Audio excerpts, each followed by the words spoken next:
Hello tout le monde, j'espère que vous allez bien. On se retrouve sur ma chaîne YouTube et oui, je reprends les vidéos par ici. J'ai vu qu'il y avait pas mal d'abonnés qui étaient venus entre temps, qu'on est presque à 2000 abonnés. Je suis ultra contente. Je vois que vous téléchargez mes ressources gratuites sur mon blog, donc n'hésitez pas. Ceux qui ne savent pas qu'il y a des ressources gratuites sur mon blog, des e-books, des guides, etc. Je vous mets tous les liens en barre d'informations juste en bas. Donc pour ceux qui tombent sur ma vidéo et qui ne me connaissent pas, je suis Emma et j'ai un blog qui s'appelle Sewing Life by Emma.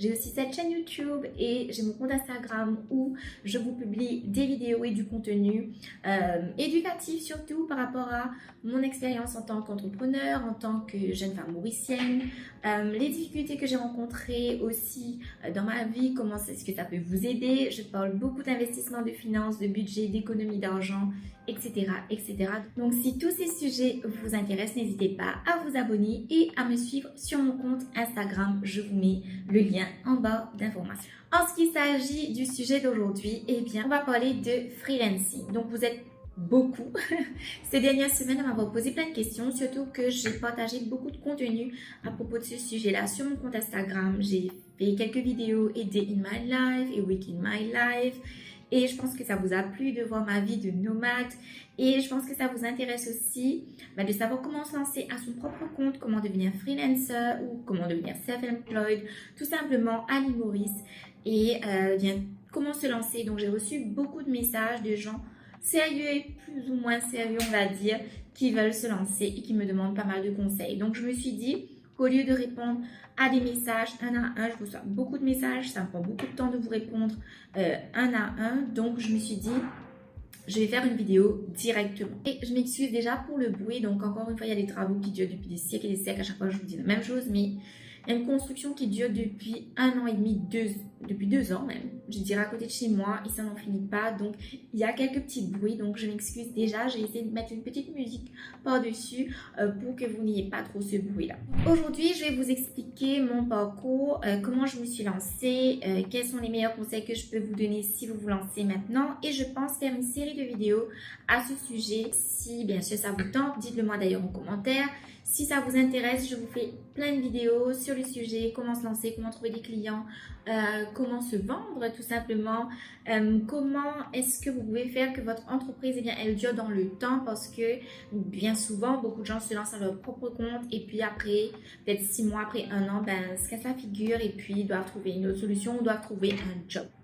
Donc, rentrons dans le vif du sujet, c'est parti. Je me suis lancée vraiment en 2019, en septembre 2019, quand j'ai commencé à travailler à distance pour un client qui se trouvait en France. Donc, c'était mon vrai premier client bien rémunéré, on va dire. Et j'avais un seul client. Donc, ce seul client-là me permettait de vivre confortablement. J'avais un bon revenu avec ce client-là. Mais par contre, je devais faire pas mal de choses pour lui. Donc, ce que je faisais, c'est que je m'occupais de ses réseaux sociaux, je m'occupais de ses campagnes emailing, je m'occupais de son site web aussi un peu, je m'occupais de faire des bannières publicitaires, de lancer des campagnes, de chercher des thématiques de campagne digitale pour le client. Donc ça, c'était mon premier client et c'était un peu, une vraie gestion e-commerce plutôt. Et comment j'ai fait pour trouver ce gros client? Eh bien, c'était à travers une agence de recrutement. Et du coup, comme je travaillais à distance, donc je travaillais de chez moi, et bien ma vie a complètement changé depuis ce jour-là. J'ai commencé à travailler sur mon business et je me suis dit, ok, j'ai un premier client, mais si je perds ce client-là du jour au lendemain, qu'est-ce que je fais? Est-ce que je trouve un autre gros client où je travaille quasiment à plein temps pour lui? Ou est-ce que je me dis, ok, je me lance à mon compte? Donc, comment est-ce que j'ai fait pour me lancer à mon compte? Eh bien, il faut savoir que en fin 2019, donc moi je travaillais pour une agence digitale et j'étais social media manager. Je voulais déjà me lancer à mon propre compte parce que je voyais que déjà en agence, c'était moi qui m'occupais de quasiment tout, sauf la partie trouver des clients. Donc c'était moi qui mettais tout en place, la stratégie, je faisais des recherches, je créais du contenu, je créais des visuels, où je travaillais avec des graphic designers pour créer des visuels. J'avais je gagnais un peu en expérience et je me sentais à l'aise dans la gestion du travail au quotidien. Et à part le facteur trouver des clients, ben, je me disais, ben, je fais quasiment la majeure partie du travail, mais quand je vois les tarifs que payent les clients, je me dis, mais wow, mon salaire, ben, il est très, très, très, très loin de tout ce que je fais actuellement. Et je me suis dit, ben, pourquoi ne pas me lancer à mon propre compte? Donc, qu'est-ce que j'ai fait? J'ai créé, pour commencer, mon logo, j'ai fait mon welcome pack pour accueillir les clients, j'ai fait mes invoices, mes factures, mes devis, mes reçus, enfin les templates en tout cas. J'ai travaillé sur un contrat, enfin j'avais tout mis en place pour me lancer. Et bien, je ne me suis pas lancée. Je me suis lancée presque carrément un an plus tard, après le Covid. Et tout ça pour vous dire que vraiment, si vous voulez vous lancer, ben lancez-vous dès maintenant. N'attendez pas. Moi, j'ai attendu pour rien du tout. J'ai perdu un an. Et aujourd'hui, je serai vraiment, je pense, je serai vraiment beaucoup plus loin que ce que je suis aujourd'hui parce que j'ai eu peur, j'ai attendu, je me suis dit qu'est-ce que les gens vont penser de moi, comment j'ai fait pour trouver des clients, je ne suis pas capable, je me mettais toutes sortes de barrières et je me suis rendu compte que c'était moi-même qui me mettais ces barrières-là. Donc, qu'est-ce que j'ai fait? J'ai enchaîné les jobs après. Donc, j'ai été responsable digital, j'étais digital and social media coordinator. C'était un mal pour un bien parce que j'ai développé mes compétences surtout en email marketing, en automatisation, etc. Et peut-être que ce n'était pas forcément le moment pour moi de me lancer à cette époque-là. Ensuite, après le Covid, eh bien, comme je vous ai dit, j'ai trouvé ce client-là en remote. Et comme je travaillais de chez moi, je me suis dit, ok, j'ai du temps. Je travaille à mon rythme, je travaille de chez moi, je ne fais pas mon temps dans les embouteillages, je ne fais pas mon temps peut-être avec des collègues à discuter, à échanger, à répondre au téléphone, à aller dans des réunions, etc. Donc tout ce temps que je ne perdais pas dans des choses peut-être, je dirais inutiles, des fois futiles qu'on fait au bureau, eh bien je l'ai pris et j'ai commencé à développer mon brand à moi. Donc, j'ai repris tout ce que j'avais fait un an en arrière, mon logo, mon contrat, etc. etc. Et j'ai commencé à me vendre sur LinkedIn. Donc, j'ai commencé à dire aux gens dans les publications que je vendais mes services. Et j'ai commencé à construire un portfolio.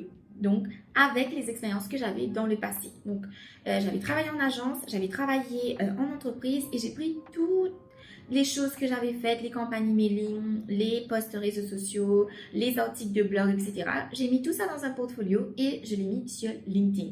Et c'est là que j'ai eu mon deuxième client, mauricien cette fois.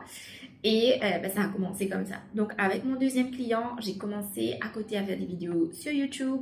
J'ai eu un troisième client, un quatrième client et j'ai commencé à démarcher des gens. Donc, c'est venu au fur et à mesure. Donc, j'ai eu un client, ensuite un deuxième, ensuite un troisième et ça a roulé comme ça. Donc, au début, ce qui se passe, c'est que vous allez avoir des petits clients, entre guillemets. Je dis petits clients, ce n'est pas dans la valeur du client en tant que personne ou en tant qu'entreprise, c'est plutôt en termes de budget.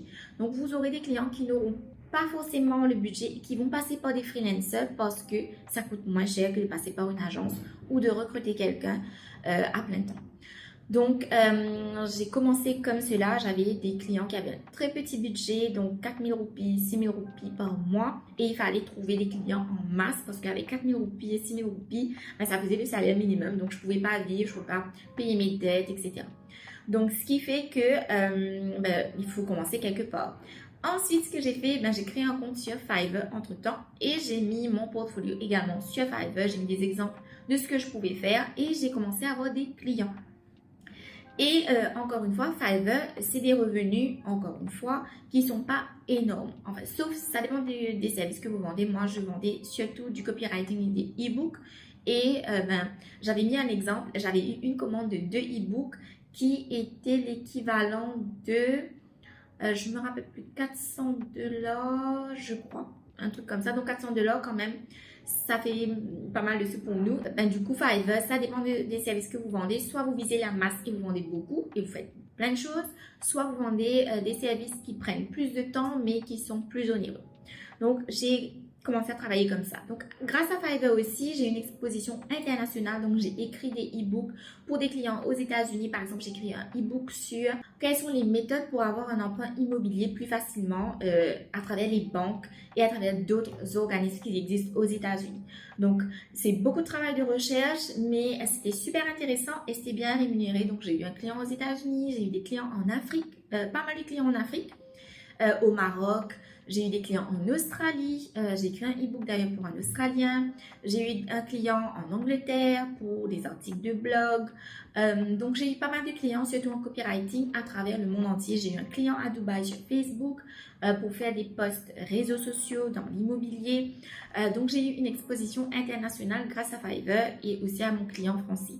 Comme je créais du contenu à côté, eh bien, j'ai commencé à avoir pas mal de demandes à l'île Maurice aussi, des demandes de partenariat, des demandes de formation. Donc, mon job a évolué dans ce sens-là. Au fur et à mesure que je crée mon portfolio, que j'avais plein d'exemples à mettre dans mon portfolio, que j'avais une exposition internationale, eh bien, j'ai commencé à avoir des clients qui me payaient plus et qui me faisaient plus confiance. Donc, il faut se dire aussi quand vous allez commencer à travailler à votre propre compte, surtout en freelance, si vous offrez vos services, c'est que au départ, personne ne vous connaît, vous n'avez pas d'image, donc les gens ne vous connaissent pas. Donc, vous allez avoir des clients qui seront pas forcément les meilleurs clients du monde, je le dis en toute honnêteté, c'est pas les meilleurs clients, c'est pas les meilleurs payeurs, ils payent pas à temps.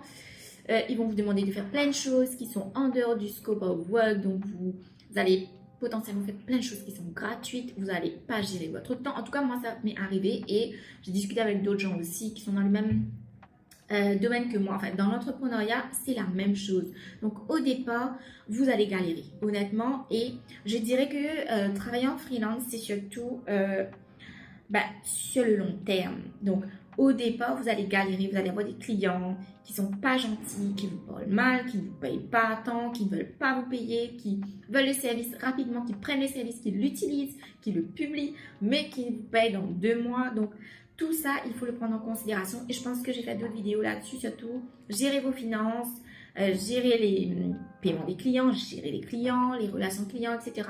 C'est la partie la plus difficile du métier. En tout cas, pour moi, c'est la partie la plus difficile parce que faire le métier en lui-même, c'est ce qui me plaît, c'est ma passion. Je me développe, je développe mes compétences, etc. dans le domaine. Mais la gestion client, la gestion des paiements, les cotations, les factures, les rendez-vous clients, c'est le plus compliqué à gérer. Et il faut bien gérer pour que justement le temps que vous investissez dans votre travail, eh bien, vous soyez récompensé pour ça. Donc, c'est très important. Ensuite, comme je vous disais, donc mon travail a évolué comme cela. Donc, au fur et à mesure que je gagne en expérience, en expertise aussi, je me suis formée, je continue de me former, je fais plein de formations en ligne qui sont gratuites et d'autres qui sont payantes. Je télécharge plein de livres, je lis énormément. J'achète des livres qui sont dans mon domaine. Et je suis des youtubeurs surtout qui sont dans mon domaine aussi, qui donnent des formations gratuites. Donc, je me forme dans mon domaine et au fur et à mesure que vous allez, vous aussi vous développer votre expertise, vos compétences, etc. Et bien, vous allez avoir des contrats qui sont beaucoup plus intéressants et vous allez commencer à choisir avec qui vous allez travailler. Donc, moi, ça a été mon évolution. C'est qu'au départ, vous allez prendre un peu les gens qui veulent travailler avec vous. Et c'est eux qui vont vous lancer. Donc, déjà, il faut avoir quand même cette partie de reconnaissance pour ces clients qui vous ont fait confiance dès le départ. Et au fur et à mesure, vous allez voir que vous n'allez pas travailler avec n'importe qui non plus. Vous allez travailler avec des gens qui veulent vraiment travailler avec vous. Il y aura vraiment un véritable échange. Vous allez voir leur entreprise se développer grâce à vous et vous aussi, votre entreprise va se développer grâce à eux. Donc, ce sera une relation de confiance et ce sera beaucoup sur le long terme. Donc, ce ne sera pas des one-shot, je travaille avec toi 2 mois et puis tu n'as plus d'argent pour payer. Ce sera plus ce type de client-là, mais vous allez évoluer, ce qui est tout à fait logique. Et donc voilà, j'ai évolué dans ce sens-là. Et ensuite, on m'a contacté pour donner des formations. Et c'est là vraiment que mon business a vraiment explosé grâce aux formations. Pourquoi? Parce que moi-même, je devais me former sur pas mal de choses. Pour former quelqu'un, ou former surtout moi, je forme des entrepreneurs et non pas des étudiants, très rarement des étudiants.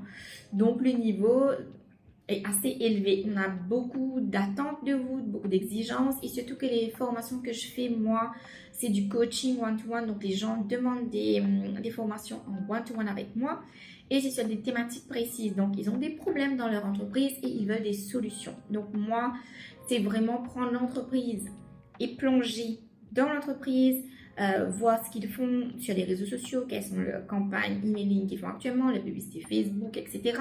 Et comment les aider à améliorer leur contenu, les aider à trouver des outils qui vont les aider dans la gestion du contenu au quotidien, comment créer une stratégie pour leur entreprise, etc. Donc, c'est vraiment stressant. C'est beaucoup de travail aussi et c'est beaucoup de recherche et je me suis beaucoup formée moi-même grâce à ces formations. Donc, du coup, j'ai évolué très rapidement parce que je me suis formée énormément sur plein de thématiques dans le digital.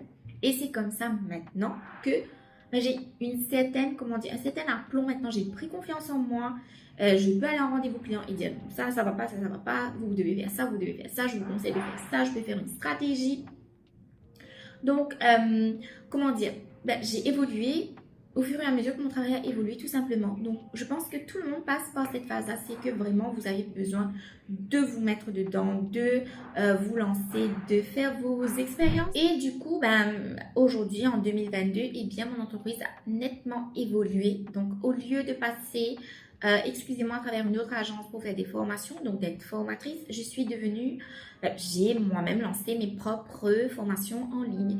Je travaille avec des clients beaucoup plus, comment dire, beaucoup plus qualitatifs qui ont vraiment besoin d'une stratégie digitale. J'ai développé des partenariats où je peux offrir d'autres services comme la création de sites web, comme le hosting, comme le référencement, le SEO, le SEA, la création d'images de marque, la création d'entreprise. Donc, j'ai fait ces types de partenariats-là. Donc, j'ai évolué pendant c'est 1 an et demi, presque 2 ans. Pendant lesquels je me suis mise à mon propre compte. Et bien sûr, je vais vous faire une autre vidéo, je pense dans quelques mois, pour vous expliquer l'évolution de mon entreprise aussi parce que je suis en train de migrer et je vous expliquerai tout ça. Maintenant que j'ai brossé un peu le tableau, comment j'ai commencé, comment j'ai galéré au début, comment eh bien, ça a évolué au fil du temps et maintenant je vais vous expliquer comment j'ai fait. Comment j'ai fait pour en arriver là aujourd'hui et aussi rapidement. Et c'est la question que tout le monde me pose tout le temps, c'est comment j'ai fait. Alors, pour toute entreprise, que ce soit solopreneur comme vous, comme moi, qui travaillons seul, qui sommes en freelance, ou que vous ayez une petite et moyenne entreprise, eh bien, je vous dirais que l'image de marque, c'est extrêmement important. C'est comme ça que j'en suis arrivée là aujourd'hui. C'est mon personal branding parce que je me vends moi en tant que freelance, mes services à moi, en tant que professionnel. Et c'est le plus important. Donc, il faut travailler sans relâche sur votre image de marque. Moi, c'est ce que je faisais pas au début. Donc, on me prenait pour une jeune fille, je dirais même fille, même pas femme, fille qui battait à côté, qui offre ses services bon marché. Donc, j'avais cette image-là. Et beaucoup dans le freelancing ont cette image-là, c'est-à-dire que vous êtes cheap, vous êtes bon marché, vous êtes accessible, vous dépannez plutôt que d'être un expert dans son domaine, que vous êtes quelqu'un de professionnel, de calibré et on a besoin de vos services. Vous êtes plutôt un consultant, je dirais. Donc moi, je suis passée de cette image-là, j'en ai très conscience, à maintenant être une consultante, qu'on me demande des rendez-vous avec moi, qu'on bloque mon calendrier, qu'on me demande de travailler sur des stratégies digitales. Et avant, ce n'était pas du tout le cas. Donc, j'ai évolué et j'ai fait que mon image évolue aussi. Et comment est-ce que je fais mon personal branding? Je le fais actuellement à travers des vidéos YouTube, à travers du contenu sur mon Instagram, à travers du contenu sur ma page LinkedIn, à travers mon blog où j'écris des articles de qualité, où je partage des conseils, je donne des conseils gratuitement. Tout ça, pour moi, c'est du personal branding. Donc, vous n'êtes pas obligé de vous mettre sur YouTube, de créer du contenu pour les réseaux sociaux, etc. Mais, en toute honnêteté, moi, je vous dirais, aujourd'hui, le digital a pris le pas sur tout. Je vous conseillerais de vous mettre sur les réseaux sociaux, au moins sur LinkedIn, et vendre vos services à travers une plateforme digitale parce que c'est là l'avenir. Si vous êtes par exemple graphic designer, faites en sorte que votre portfolio sur Behance soit bien mis à jour. Si vous voulez offrir un service justement dans l'événementiel, faites en sorte que votre page Facebook elle reflète les événements que vous pouvez créer. Si vous voulez offrir vos services en tant que coach de nutrition, faites en sorte que votre Instagram vous partagez par exemple des recettes. Ça peut être ça par exemple, si vous ne voulez pas montrer votre visage ou faire des vidéos. Franchement, vraiment, il faut cultiver votre image de marque. Maintenant, un autre conseil aussi que je vais vous donner, et qu'est-ce qui a fonctionné pour moi, c'est mon éducation, c'est ma formation, c'est ma dévotion pour mon travail, c'est le temps passé pour moi à me donner à fond. Honnêtement, votre business ne va pas fonctionner si vous n'êtes pas à 100% là-dedans. J'ai écouté je ne sais combien de podcasts d'entrepreneurs, de femmes entrepreneurs, d'hommes entrepreneurs, de gens à succès. Je suis ce type de personne sur Instagram, je suis ce type de personne sur YouTube, je m'abonne à ce type de chaîne-là. Je ne vais pas aller suivre du contenu qui ne va pas m'apporter grand-chose dans mon entreprise ou dans mon image de la cultivation de mon image de marque. Donc voilà, je ne vais pas, vendre des services que je ne connais pas. Si je ne connais pas quelque chose et que je vois que c'est en demande, je vais m'instruire, je vais me former là-dessus. Et pour pouvoir offrir ce service-là, c'est vraiment beaucoup de sacrifices. Peut-être qu'on ne le voit pas au quotidien, peut-être que c'est glamour de me voir devant ma piscine, que c'est glamour de me voir dans un espace coworking, d'aller dans des événements, de faire du shopping, etc. Mais tout ça, je ne pourrais pas le faire si je ne me donnais pas à 200% dans mon entreprise, que je n'étais pas dévouée, que je ne me bougeais pas le popotin, quoi. Donc, croyez-moi que filmer cette vidéo, faire le montage, faire la vignette, poster sur les réseaux sociaux, faire d'autres vidéos sur mon Instagram, aller faire des shootings photos, écrire des articles de blog, tout ça, je ne suis pas rémunérée pour ça. Donc, tout ça, c'est un très gros travail. Et si je ne le fais pas, je sais que je vais devoir payer de la publicité. Donc, et j'en viens au troisième point, c'est que maintenant, si vous ne voulez pas faire comme moi, faire de la création de contenu sur les réseaux sociaux, eh bien, il faut faire de la publicité. Si les gens ne vous connaissent pas, comment est-ce que vous allez avoir des clients? Donc là, ce qu'il vous faut faire, c'est investir dans la publicité. Donc, créer une page Facebook et commencer à faire des Facebook Ads. D'ailleurs, si vous voulez suivre une formation à ce sujet, donc j'ai une formation complète qui tourne en ce moment même, c'est comment devenir social media manager. Et pour les petites et moyennes entreprises aussi qui veulent se lancer dans les réseaux sociaux, donc j'ai une formation en ligne, j'ai aussi un workshop qui arrive très bientôt. Donc je vous mettrai toutes les infos en barre d'informations. Donc comme je vous disais, donc faites des Facebook Ads et faites-vous connaître tout simplement. Je terminerai cette vidéo par vous dire aussi que votre image est ultra importante à l'île Maurice. Dans le métier de freelance, déjà qu'il n'y en a pas beaucoup qui sont freelancers, qui sont connus. Mais ceux qui sont connus, eh bien, non, je ne dirais pas beaucoup.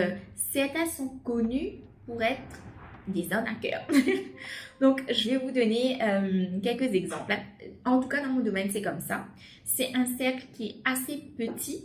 Même je pense que, par exemple, vous êtes coach en fitness, vous êtes coach en nutrition, vous êtes coach en business, vous êtes, je sais pas moi, vous êtes graphic designer, vous êtes vidéographe, photographe, etc. Tous ces domaines-là, c'est restreint. Donc, les gens se connaissent. Déjà que les Maurice, on est beaucoup à se connaître. Ce domaine du freelancing est assez restreint. Et les gens se connaissent entre eux. Et si vous avez une mauvaise réputation, eh bien, croyez-moi que ça va être très difficile de garder des clients sur le long terme. Donc, votre réputation est importante. Je ne dis pas que vous devez tomber dans les pieds de vos clients, absolument pas. Donc, je pense que je vais aussi faire une vidéo sur la gestion de clients parce que tous les clients, déjà, moi, je pars du principe que le client n'est pas roi. Pas du tout. Je ne vais pas me mettre à genoux devant un client, ça c'est clair et net. C'est une collaboration, c'est un échange et le respect doit venir des deux côtés. Donc ça c'est clair et net, pour moi, il n'y a pas photo. Par contre, c'est vendre des services que vous ne connaissez pas, que vous ne savez pas faire, vendre des compétences que vous n'avez pas et arnaquer les gens, ça pour moi c'est franchir une très grosse ligne. Et croyez-moi que le bouche à oreille, ça va ultra vite. Donc pour vous dire, moi actuellement, j'ai fait de la publicité uniquement pour mes formations parce que c'est un nouveau concept que je lance. Donc j'ai fait de la publicité, là aussi j'ai pas investi beaucoup dans la publicité. Pourquoi? Parce que j'ai déjà un following, j'ai déjà une certaine image et les gens me connaissent plus ou moins déjà, entre guillemets. Mais pour mes services, c'est à travers des recommandations. J'ai beaucoup de gens, même des gens qui regardent mes vidéos, qui ont recommandé leur patron de prendre mes services. Et j'ai trouvé ça vraiment super génial. Et vraiment, je fonctionne avec les recommandations, avec mes partenariats. Donc, mes partenaires vont me recommander, moi je vais recommander mes partenaires. Les gens qui voient mes vidéos, qui voient mon contenu sur Instagram ou sur LinkedIn vont me recommander. Donc, pour moi, c'est très important de garder une image professionnelle, sérieuse, ponctuelle. Je rends mon travail à temps, je fais ce que je sais faire. Si je ne sais pas faire quelque chose, je vais recommander un partenaire ou quelqu'un que je connais dans le domaine. Mais je ne vais pas prendre un travail que je ne sais pas faire. Pourquoi? Parce que ça va me retomber dessus, parce que l'île Maurice est petite, parce que les gens se connaissent entre eux, parce que si vous foirez le budget, l'image ou le projet d'un entrepreneur, d'un autre business, ça va vous retomber dessus. Les gens parlent de vous. Moi, je le sais parce que dans mon domaine, ça fonctionne comme ça. Les gens parlent d'autres gens.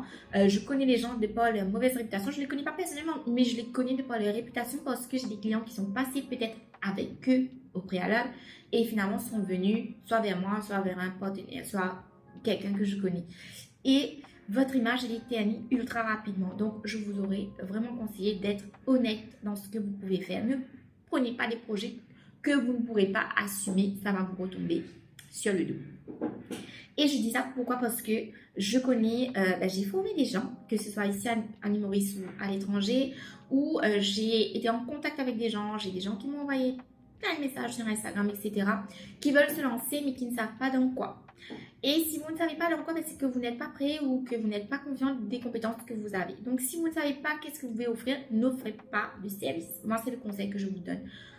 Peut-être que vous manquez peut-être un petit peu de formation. Il faut peut-être creuser un petit peu plus. Peut-être que vous pouvez vous donner 3 mois, le temps de vous développer un petit peu plus, de développer certaines compétences et ensuite de vous lancer, être confiant de ce que vous allez lancer parce que, encore une fois que vous avez pris quelques clients et si vous, vous ne rendez pas l'appel avec quelques clients déjà, eh bien les gens vont parler de vous mais en mal et ne vont pas vous recommander. Donc, c'est très important de garder une certaine image et aussi une certaine éthique de travail. C'est plus, je dirais, dans l'éthique de travail que votre image, c'est vraiment de faire ce que vous savez faire, tout simplement. Donc voilà, je vois que cette vidéo, elle va devenir ultra longue si je continue. Je pense vous faire d'autres vidéos à ce sujet, peut-être dive into, vraiment aller en profondeur de comment trouver des clients, quelles sont mes stratégies moi pour avoir des clients. Peut-être aussi comment construire son image, comment je m'y suis prise pour construire son image, etc. Et la prochaine vidéo que je vais faire par contre, ce sera sur les démarches administratives, donc comment devenir freelancer en termes de réglementation, la MA et la taxe, le trade license, etc. Parce que je reçois pas mal de questions à ce sujet aussi. Donc si ces thématiques-là vous intéressent, n'hésitez pas à me le dire en commentaire. Si vous voulez un sujet en particulier sur l'entrepreneuriat et être self-employed, n'hésitez pas à me le dire aussi en commentaire. Je vais vous préparer ces vidéos-là dans les semaines à venir. Donc, n'hésitez pas. Et puis, eh bien, d'ici là, je vous conseille de me rejoindre sur Instagram parce que je publie beaucoup de contenu éducatif dessus. Je mets d'autres vidéos, des vidéos courtes également et des photos aussi. Et d'ici là, on se retrouve la semaine prochaine pour une nouvelle vidéo. Je vous fais de gros bisous. Et pour ceux qui veulent se lancer, je vous souhaite tout le courage du monde, toute la motivation du monde. Et surtout, lancez-vous. Le moment idéal n'arrivera jamais. Lancez-vous et vous allez, comme moi, comme je vous ai dit, j'ai commencé quelque part. Ce n'est pas ce que vous voyez actuellement. Vraiment, vous allez galérer à un moment donné, mais vous allez voir que si vous y mettez du vôtre, eh bien, vous serez complètement épanoui et les clients vont venir vers vous. Donc, lancez-vous. Il vaut mieux se lancer maintenant que dans 2 ans et d'avoir perdu 2 ans à se poser des questions, à se mettre ses propres barrières. Et voilà, donc je vous embrasse très fort et je vous dis à la semaine prochaine. Bye bye!